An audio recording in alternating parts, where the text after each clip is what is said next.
intensive en Australie. Désolée pour le bruit, si vous l'entendez, j'arrive pas à filmer depuis plusieurs jours, c'est un calvaire. Bah oui, parce que ça construit partout. Et ceux qui vivent à Sydney en particulier seront tout à fait d'accord avec le fait que oui, il y a des chantiers et de la construction dans tous les quartiers de Sydney. Bref, parenthèse fermée et revenons à notre sujet d'aujourd'hui. Beaucoup de personnes qui viennent en Working Holiday Visa ont envie de faire une deuxième année. Ce qui est assez légitime quand on voit comment c'est ici. Et donc finalement, les trois quarts se retrouvent à aller faire des fermes et surtout du fruit picking pour pouvoir avoir une deuxième année en Working Holiday Visa. Mais en fait, il y a plein d'autres alternatives au fruit picking et t'es pas obligé de te faire mal au dos et te faire chier dans un champ. Même si c'est vrai que honnêtement, je l'ai fait et j'ai trouvé ça génial et travailler dans les champs, à ramasser des fruits ou des légumes, en général t'as des gens du monde entier et tu te marres bien et tu te fais des super potes. Mais qu'on se le dise, le salaire, bon, hein, je me demande s'il y en a, ils sont pas payés pour te faire croire que tu vas avoir un super salaire. Parce que oui, tu auras un super salaire si tu travailles 65 heures par semaine. Ou alors tu fais partie des super-héros qui arrivent à avoir un rendement de malade. Bref, je te déconseille pas du tout d'aller faire du fruit picking, bien au contraire, mais aujourd'hui j'ai décidé de te parler des alternatives au fruit picking si tu as envie de rester un an de plus avec un Working Holiday Visa. Alors tout d'abord, pour pouvoir faire une deuxième année en Working Holiday Visa, il va falloir que tu travailles 3 mois, dans un certain contexte et avec certaines conditions. Le premier, c'est que ça va être 3 mois cumulés. Donc t'es pas obligé de faire 3 mois au même endroit. En général, tu vas avoir envie de faire 3 mois au même endroit, comme ça c'est fait, et maintenant tu peux faire ce que tu veux. Mais en vrai, tu peux faire 1 mois par-ci et 2 mois par-là. Et c'est 3 mois cumulés de jours pleins travaillés. Donc tous les jours où tu n'auras pas travaillé 7 ou 8 heures, ça compte pas. Et puis les jours où tu n'as pas travaillé, ou potentiellement ça compte dans la semaine, puisque voilà, une semaine, il y a un samedi et un dimanche, même si tu n'as pas travaillé. Ceux-là, ils compteront pas non plus.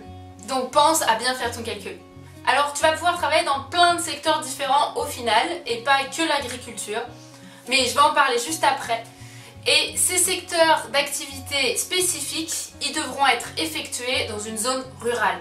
Donc tu peux oublier Sydney, Melbourne, Perth, tu travailleras jamais là-bas pour pouvoir prolonger ton Working Holiday Visa. Pour savoir quelle région rurale est éligible, c'est hyper simple. Tu vas sur le site du gouvernement australien sur lequel il y a une liste des codes postaux éligibles. Donc soit avant de postuler à un taf qui t'intéresse, tu vérifies le code postal, ou alors tu te fais une carte de l'Australie avec tous les codes postaux qui sont éligibles, et puis tu postules que là-bas. En plus des régions rurales données, tu pourras travailler dans toutes ces régions où il y a eu une catastrophe naturelle, où il y a un manque assez cruel de main d'œuvre. Et donc souvent tous les endroits hyper reculés où il y a eu un feu hyper important, beaucoup de destruction, où il fait un cagnard pas possible, où un cyclone vient gentiment de passer, où il y a eu un genre de mini raz-de-marée, là-bas tu pourras travailler pour prolonger ton visa. Bon, maintenant tu te dis c'est bien beau, mais on en parle des secteurs éligibles ou pas? Alors d'abord dans le secteur de l'agriculture, pour rester un peu avec l'idée du food picking. Tout ce qui sera lié à la coupe d'arbres et aux animaux sont éligibles. Mais il faut bien penser qu'on parle pas des zoos, des centres de sensibilisation où tu as envie de faire le guide en fait. Non, être guide ça rentre pas du tout dans les métiers éligibles. Mais plutôt la transformation des animaux en général. C'est-à-dire travailler la peau, la tanner, travailler dans un abattoir, mais pas chez un boucher. En gros, tout ce qui est lié à la première transformation. Genre, ton animal il est mort, il va falloir le découper. Mais tout ce qui est vente, c'est pas lié au métier éligible. En ce qui concerne les métiers autour des animaux, vous pourrez être aussi palefrenier par exemple, ou vous occuper d'un troupeau. Ce qui au final peut être une expérience assez atypique quand on sait que des fermes dans l'outback peuvent faire en moyenne facile plusieurs dizaines de milliers d'hectares. Du coup, on n'est pas du tout sur la même idée d'une petite ferme française, mais pour pouvoir regrouper le troupeau, vous allez utiliser des chevaux comme certains en ont, mais surtout le plus souvent des genres de buggy, des motos ou même un pick-up, vu les distances impressionnantes. Et pour les plus grandes fermes, ils font même ça avec des hélicoptères. Bon, qu'on se le dise, si vous n'avez pas un permis pour pouvoir conduire un hélicoptère, vous ne pourrez pas travailler dans ces conditions-là. Bref, en général, tous ces métiers-là restent quand même relativement accessibles puisque ça ne demande pas énormément de compétences. Et s'ils cherchent quelqu'un absolument et qu'ils ne trouvent personne, ils vous embaucheront vous. Alors ça peut paraître un peu pointu comme ça et on peut se dire oui non mais attends, donc ça, ce métier-là et celui-ci c'est presque le même mais il y en a un qui est éligible et l'autre qui ne l'est pas. Mais de toute façon, je te mettrai tout comme d'habitude dans la barre d'infos, que ça soit la liste des codes postaux éligibles ou la liste des métiers éligibles. Pour rester dans le côté animal, tout ce qui est pêche et culture des perles font aussi partie des métiers éligibles. Ce qui peut être du coup assez sympa. Bon, faut pas avoir mal de mer. Mais ça te permet d'aller dans des endroits un peu atypiques, je pense. Troisième secteur d'activité qui est toujours lié de près ou de loin à la nature, c'est tous les métiers liés au bûcheronnage. L'autre secteur d'activité dans lequel vous pourrez travailler, c'est dans les mines.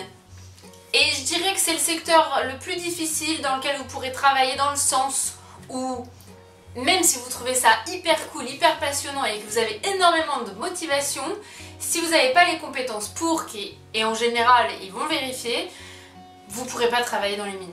Par contre c'est extrêmement bien payé et t'as pas vraiment de vie.